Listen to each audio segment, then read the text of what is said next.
Allez,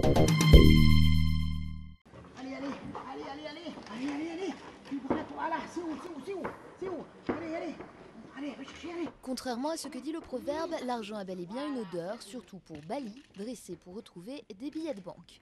Les capacités olfactives du chien, 40 fois supérieures à celles de l'homme, restent le moyen le plus efficace pour chercher un objet ou une personne. Dans ce groupe d'investigation cynophile de Bonneville en Haute-Savoie, les gendarmes sont aidés par 4 chiens.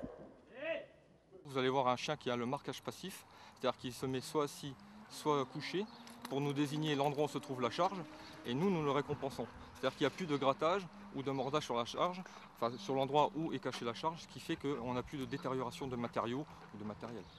La formation du chien dure 5 à 6 semaines. Le flair de la bête pourra ensuite aider dans les affaires de disparition d'enfants ou de personnes atteintes de la maladie d'Alzheimer.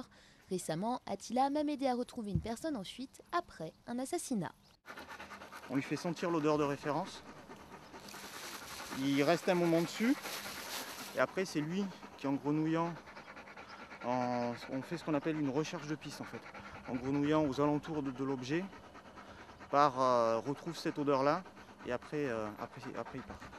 Régulièrement, les chiens policiers partent s'entraîner avec leur maître, mais que ce soit un exercice ou une véritable enquête, pour le chien, toute cette recherche n'est qu'un jeu.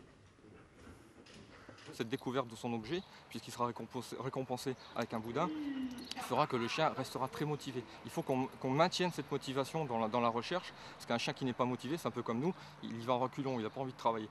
Les groupes d'investigation cynophiles sont de plus en plus nombreux en France. De 480 actuellement, le nombre d'équipes pourrait monter jusqu'à 680 en 2012.